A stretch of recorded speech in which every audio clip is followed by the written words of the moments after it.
So today's gospel obviously is a continuation of the Sermon on the Mount. It's all part of the sixth chapter of Matthew. He goes one after the other. Last week's gospel, the Beatitudes, and this week's gospel, they all come after each other in Matthew's gospel. So it's considered all part of the Sermon on the Mount. First, Christ has given them kind of an idea of what life is supposed to be like for those who want to follow him in the Beatitudes.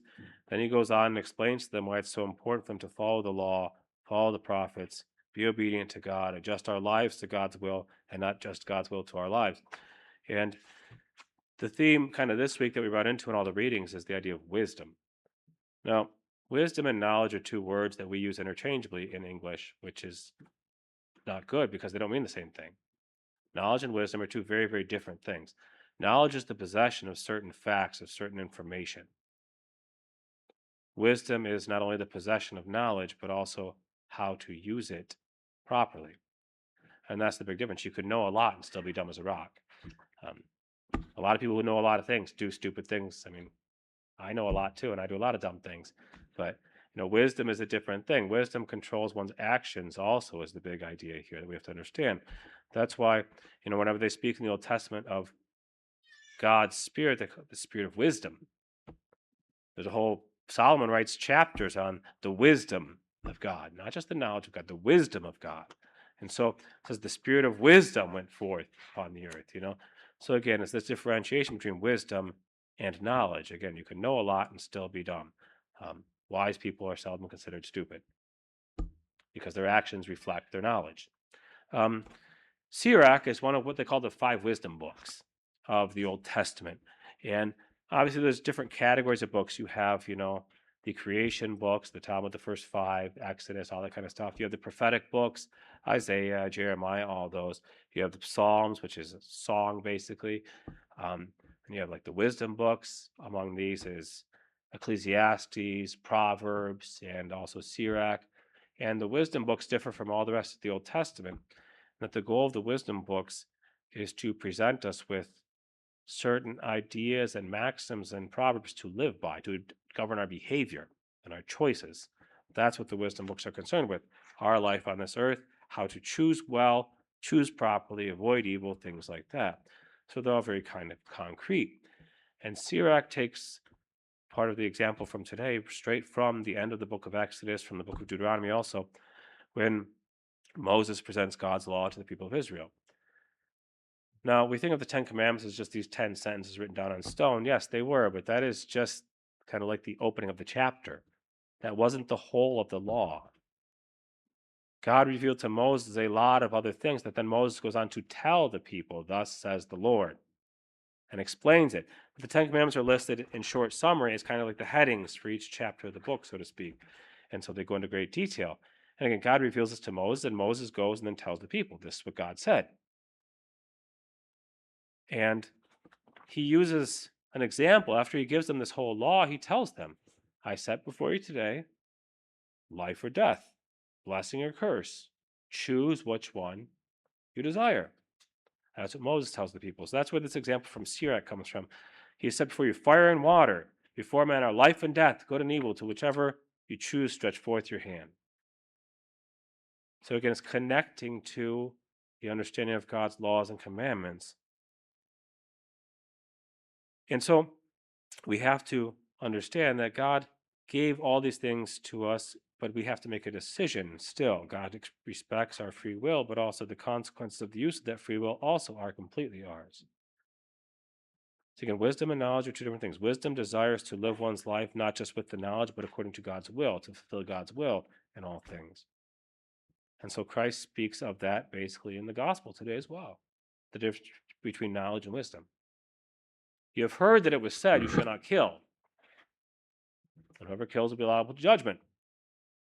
So again, in the understanding of the Jewish people, again, English is not the richest modern language, like most modern languages. It's been very kind of dumbed down, so to speak. Is that the original understanding of the kill from the commandment in the Old Testament was not killing in self-defense. That was understood to be moral and okay. Killing in a just war was understood to be moral and okay.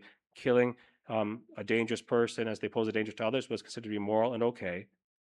What the killing of the Old Testament is concerned with, the unjust taking of innocent life, that is considered killing in the fullest sense. And that's what it dealt with. It says, you have heard it said, you shall not kill, and whoever kills will be liable to judgment. If you take an innocent life, you'll be liable to judgment. But Christ goes on to say, yes, you've heard that, but did you also realize, did you have the wisdom to know that whoever is angry with his brother is liable to judgment also? Whoever says to his brother, raka, which is a Jewish word, which, again, there's no direct translation to English, but in its essence, it's when you say that to somebody, when you would say that to somebody, you were telling them that they were godless, that God was not with them, God could not be with them. So you're making a judgment on what God can do in that person's life now, that God could not be with that person. And that's why Jesus says they'll be answerable to the Sanhedrin, and it's a crime. Whoever says, you fool, will be liable to fiery Gehenna. We've used that word, I imagine, a lot in our lives. But again, the proper context and understanding of what the fool was. A fool is not, again, like in English, where it's just somebody who's a dunce or, I don't know, a clown or whatever you want to call them. In the Old Testament understanding of this phrase, it again meant somebody who was completely removed from the wisdom that God gives. So they could not possess the wisdom that God bestows on people. So again, it's a serious judgment saying you absolutely do not have and could not have the wisdom that God bestows on those who follow him. That's why Jesus says they'll be liable to fiery Gehenna to say that, because again, that's a severe judgment to pass on somebody that we cannot, because we do not know. He goes on to say, you shall not commit adultery. That's kind of a given. And they all knew that.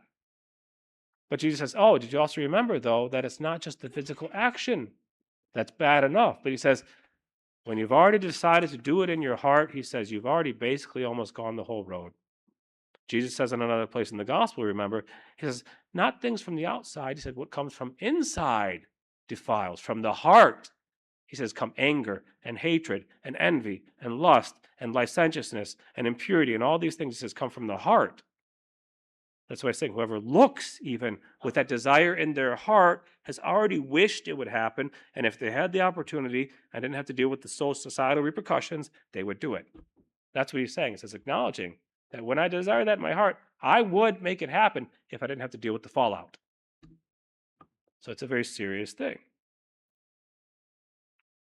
And then he talks about divorce. Again, it was also said, saying this is one of those things you all dreamt up to avoid fulfilling God's will. That's why he says whoever does this commits grave sin. Because this was one of the shortcuts the Jews tried to create to get around God's law. He says, you know that that's why he talks about adultery first. He's like, you know it's wrong. And he says, but now also remember, the desire in your heart is evil too if you desire it. And then he goes on to say, and because of the desire in your heart is evil to desire this adultery, he says, you've thought of a way to try to avoid the physical side of things that people will see. So bill a divorce. Solves your problem. Do not take a false oath. The problem is he's telling us that we take these vows, these oaths, we swear on God and on all these other things when we are such fickle human beings to begin with, that in all reality, seldom in anything have we absolutely 100% kept our word. So he's saying, don't put yourself in that situation in regards to God. Don't do it, is what he's telling us. He says you can't even hardly control what's going on in your own life. Why would you want to vow and say that you can be as faithful as God? God is always faithful. We are not, and that's just a fact. So Sirach tells us that God has put before us fire and water. Which one is better to jump into? Would you like to go jump into a fire somewhere, or would water be probably more comfortable? Life and death. It says, to whichever you choose, stretch out your hand. It says you have to stick your hand in whatever you're choosing, fire or water, and deal with the consequence of that decision. He says, whatever you choose, God will let you have. Again, free will. God's not forcing me to do one thing or the other. He says, here's your choice. Here's fire and water. I think as children, how enamored we were with the idea that things fit in the plug sockets at home. Or like the cigarette lighter in the cars. How many of us stuck our finger on that? Usually because somebody else told us it was a cool thing to do or a good idea. But yet there was always somebody there saying, don't do it. Usually it was parents, but parents don't know anything. We all know that. Somebody was giving us advice, good or bad, and we would follow it or not follow it. The same is true like you go to like McDonald's, let's say. Go to McDonald's, you pull up and you say, "Oh, just give me whatever." Sir, you need to place an order. I'll take whatever you think I should have. Sir, you need to place an order. You want a Big Mac or a quarter pounder here? You need to make a decision. Even if you go to like the fancy upscale restaurants, what does the chef recommend today? Chef comes out and says, I recommend the delightful, glorious macaroni and cheese, sir. But he can't order it for you. Again, he can give you a recommendation. He says, this is what's the best today. You can still say, I want a peanut butter and jelly sandwich. Nobody can stop you from saying what you want. They're still got to ask you what you desire. So it is with God. God tells us all these things, and now he says, but now you still have to choose which one you want. He says, would you rather end up with water or fire, life or death, blessing or curse? Which one do you want? God tells us free will. You need to make a decision here. When it comes to cooperating with the wisdom of God and making those decisions, we've had a perfect example this week in the first reading at Mass from the book of Kings. King Solomon. Everybody's heard of Solomon, at least in one way, shape, or form, and everybody thinks of him as this glorious, awesome king, which he was for a period of time. Before he dies, God reveals himself to him again and says, Solomon, basically, why have you abandoned the wisdom that I gave you? So you asked for wisdom, and I gave it to you. And people from around the world, it says, came to hear Solomon speak, just waited on the words that came from his mouth because he was so wise. Made good decisions, good judgments. People would desire their stuff to be taken before the king because they could trust what he was going to say. And as time goes on, Solomon starts to renounce more and more this heavenly wisdom for the sake of earthly knowledge, earthly gain. And it tells us he begins to drift from God, and he starts to worship idols. He starts to build temples to idols even. Across from Jerusalem, the temple that he built, one of the wonders of the ancient world, he builds a temple to a pagan god. That part of the worship of that pagan god is human sacrifice. Across from the temple in Jerusalem. This is how far Solomon fell when he renounced God's wisdom. But God comes to him once more. He says, Solomon, I gave you wisdom. I gave you what you asked. And what have you done? You've departed from it. And so God tells him, because this is the road you've chosen now, this is what's going to happen because of that. The entire kingdom will suffer because of you now. Everyone. It will never be united again. Because you renounced the wisdom that I gave you. You decided to dump the water out and embrace the fire. That decision has repercussions, God tells him, because you knew. I gave you the wisdom to know the difference. And so it is with us. God offers us this wisdom, but he needs us to make that decision still. He can't make it for us. He won't make it for us. People can give me advice, just like I can ask the chef, what's the best thing on the menu today? The chef can tell me, but he can't force me to choose it either. And so then we look at the context of all of God's laws and commandments, what the church teaches us, the commandments and precepts of the church, all these things, we can put it all together. And very often, we get hung up on that purely physical aspect of all God says, all the church says is, no, do this, don't do that, do this, don't do that, guilt.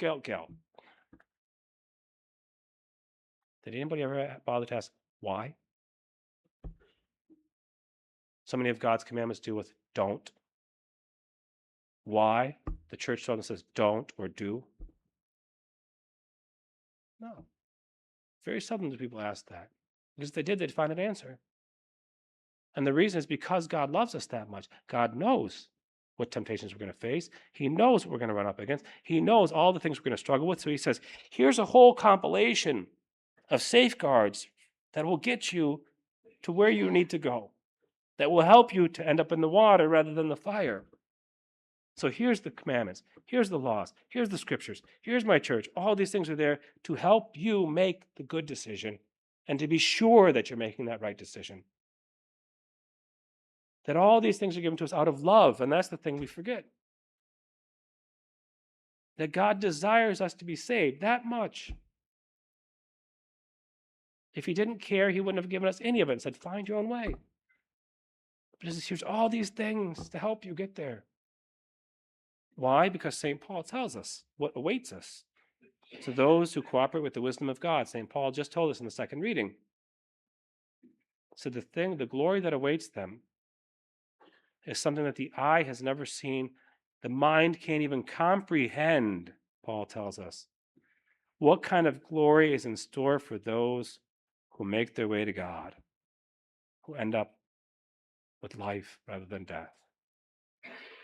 St. Paul says it's so glorious and so awesome and so spectacular and so fulfilling. He says, we on earth cannot even comprehend what it's like to have an eternity with God. But he tells us it's possible to have it, it's possible to find it if I accept God's wisdom, if I allow it to lead my life, and if I organize my life according to what he tells me through his commandments, through the scriptures, through the church. But it's all there for that reason. But again, the choice is before each one of us. To which do we stretch out our hands today? Fire or water? Life or death? What am I going to stretch my hand out to this afternoon? Tonight? I have to make that decision every day, multiple times a day. But once again, I reach my hand out to something, reminding myself that, as God said, whichever you choose, you will then have. And so allowing ourselves to be formed more fully by Christ, by his scriptures, and by his church will always benefit us. But again, with the case of Solomon, will benefit or harm other people too, my decision. We might not be glorious kings, unless you consider being the pastor of Oban Langsbury a kingship of sorts, low on the scale, but we all have some sort of responsibility and power in our lives. All of us. If it's at work or at home, or amongst siblings, or in school, or even amongst friends, we all have some sort of responsibility and leadership towards other people. So did Solomon. And look how his decision affected everybody else. And so let us be aware that my decision to grasp either fire or water will either bring life or death, not just to me, but to everyone who's looking to me for guidance too.